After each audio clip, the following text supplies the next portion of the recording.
the reason I'm stepping forward in the industry now is it's not for anything ego-driven for me. It's I coached behind the scenes for a lot of years. I had as many as 70 coaching clients running an hour a week at a time, and I just got so tired of seeing these quote-unquote gurus, some of which I worked for, selling hope, because that's what they're really doing.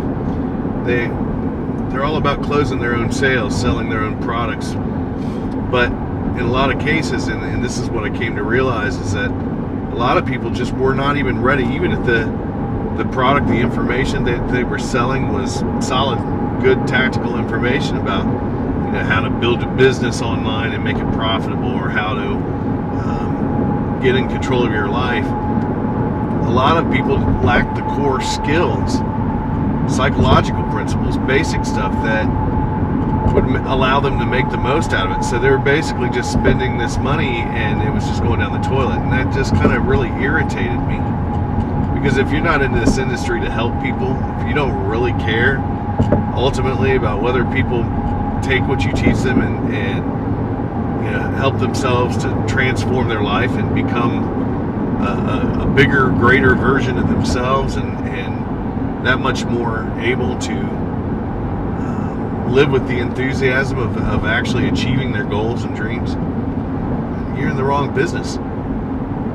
I really developed Taming the World as a response to that. This is the groundwork. This is the most important fundamental things that a person needs to do if they want to be successful at anything. I don't care. I mean, it's whether you want to be consistently healthy and fit, whether you want to be wealthier, if you want to start a business and grow your wealth that way, or you want to invest in real estate.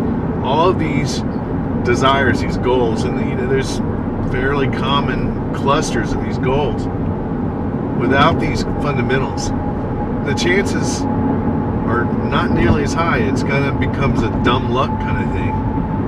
But I started noticing that there was commonalities, and the people that did achieve the things that they set out to do, the big stuff, the exciting stuff, they were willing to put in the time in the fundamentals, or they already had them inherently. They're kind of a unconscious competency.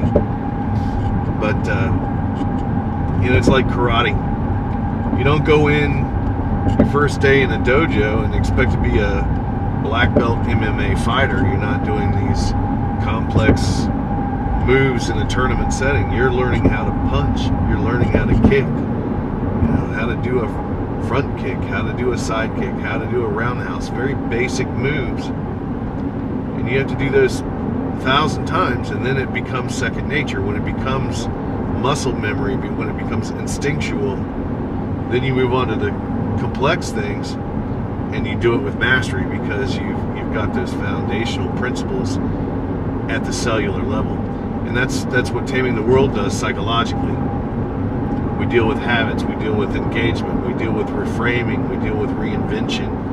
All of these, archetypes, we deal with all of these principles so that they become second nature. And then the likelihood that you set your mind to do something, it becomes more than a dream. It becomes a goal that you take steps and you move towards in a consistent fashion.